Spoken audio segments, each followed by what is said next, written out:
20. novembra, na dan slovenskih splošnih knjižnic, je v Konjiškem kulturnem domu za osnovnošolce iz osnovnih šol iz Slovenskih Konjic in Loč potekalo družabno srečanje.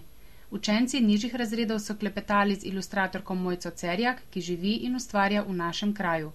Mladinska pisateljica Janja Vidmar pa je svoje misli in delo predstavila učencem iz zadnje triade. Se vam prav lepo zahvaljujem in tudi v vašem imenu, da ste se oglasili. Ob enem vam pa moram še nekaj povedati. Gospa Mojca je pred kratkim praznovala rojstni dan prav v tem tednu. Zato bom izkoristila priložnost in vam voščim za vaš rojstni dan in še veliko uspešnih ilustracij. Hvala. Izvolite.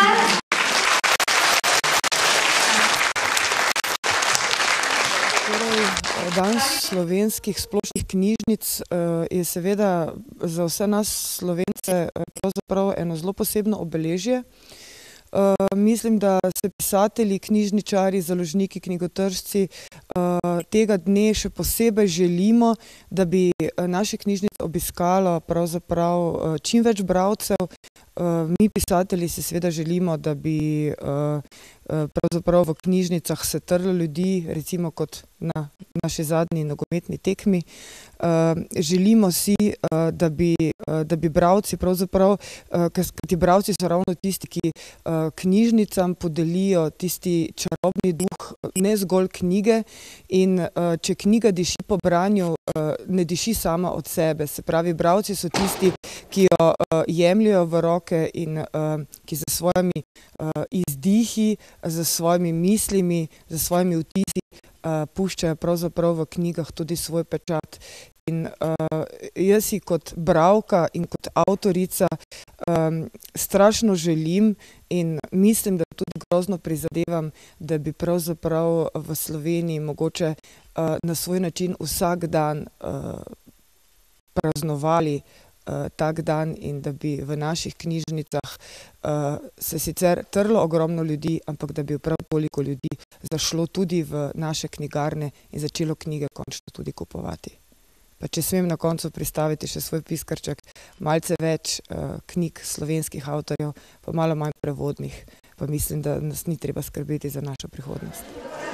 Torej, na današnji dan obeležujemo dan splošnih knjižnic. To je naš praznik, ki ga pa praznujemo drugače, kot se praznujejo prazniki.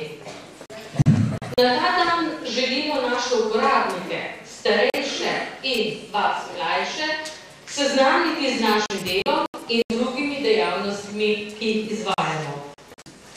Med drugim pripravljamo srečanja z ustvarjalci, avtorji knjig, ki si jih lahko v knjižnici tudi izposodite.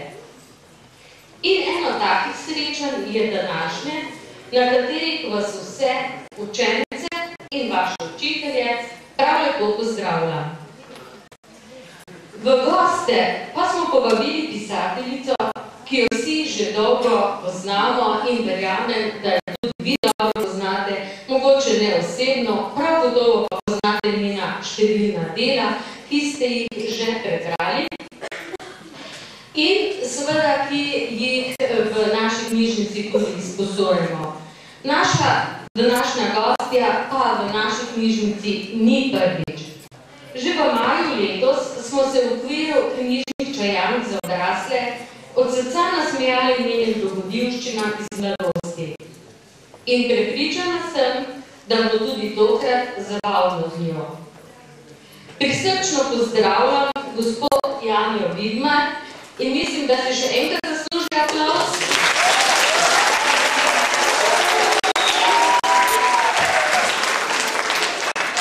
Tu je pisateljica iz bližnjega Maribora, avtorica številnih del za mlade, napisala pa je tudi nekaj uspešnic za odrasle. Poleg pozdrava pa nekako ne smemo pozabiti omeniti nagrado časopisne hiše Večernico, ki jo je prejela letos in za katero iz vsega srca iskreno čestitamo, saj se bo odslej počutila bolj enakovredno s tistimi ustvarjalci, ki pišejo za odrasle. Ampak verjemite mi, gospa Vidmar, Ta večernica je pomembna za vašo dušo. Vi pa ste bili za nas pomembni že pred tem. Radi posegamo po vaših delih z nagrado ali brez nje. Pa to bi dovolj. Tu smo zato, da prisluhnemo naši gostje, gospe Jani Vidmar, in z veseljem predajem besedo.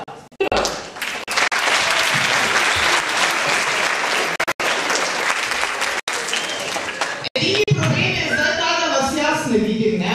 Dobro je. Hvala, da vi vidite mene.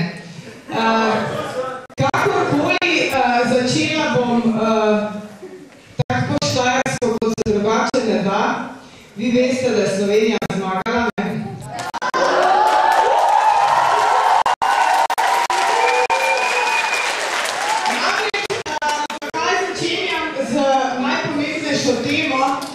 Na dan slovenskih knjižnic moram vam povedati, da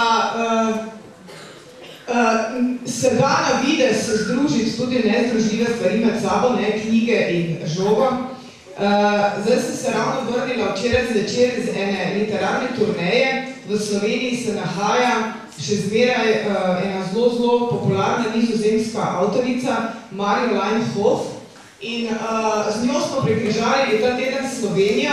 In bilo je zelo zanimivo, v sredo zvečer, ko se je odvijala tekma Slovenija-Rusija, smo imeli eno zelo veliko slavnostno večerjo, ne, v Ljubljani. Bili so predstavniki, ne vem, nizozemskega konzulata in skratka, ne vem, stroka in mnogo pomembnih ljudi. In na tej večeri je bila tudi moja malenkost, ne, in normalno, da sem trpela, ker nisem mogla spremljati tekme. In jaz živim poleg stadiona v Mariboru, poleg se lahko predstavljate, da živim, mislim, z celo dušo in s telesom in jaz skozi okno vidim reflektorje na igrišču in da nisem mogla zraven te tekme spremljati, mislim, je bilo za mene grozno boleče in sem jaz normalno po mobitelu ves čas klicala domov, kakšen je rezultat, ne? In ljudje tam seveda na slavnostni večeri se zelo ljudnostno pogovarjajo in vlada večinoma en tak tih pomenek. In vsake toliko časa se je slišalo mene. Halo? Kaj se? Kdo? Kaj prečilo mene? Sija. Zdaj sem se trudila, da sem bila čim tiše, no in potem sem zvedla za Dedičev gol, ne? In jaz sem pozabila, da sedim na slavnostni večeri v Ljubljani, ne, in da to ni Maribor, ne, da to ni Štajerska. In jaz sem danes čist brez glasa, ker sem se jaz pač tam pri mizi začela dreti, da je gol, ne. In vi morate vedeti, da ima seveda Rusija, če se spomnite, nizozemskega trenerja, in da je to bila nizozemska pisateljica. In jaz sem to takrat pozabila v tistem trenutku veselja. In ta moja kolegica Stanovska, se pravi iz Nizozemske, je včeraj, ko smo bili v Tržiču, povedala, ne, v svojih slajdih na PowerPointu je imela tudi sliko to nizozemskih navijačev in je rekla, da je zmeraj mislila, da so nizozemski navijači pač eni najbolj vročekrvnih na svetu, ne, ampak da zdaj je seveda spremenila mnenje, ne, ker je pač prejšnji večer to, kar je videla na lastne oči, ne, da si pač v življenju ni znala predstavljati, da tega ne bo nikoli pozabila. Kajti, jaz sem bila šele začetek, ne, ker potem, ko smo mi prišli z restauracije, se veste, ne, da so ljudje iz avtomobilov viseli ven z zastavami in da smo se vsi drli, kdor ne skače, ni Slovenc. In je tudi ona včeraj priznala, da se ni nikoli predstavljala, da bo kdaj nogomet tako pomemben v nekem literarnem dogodku.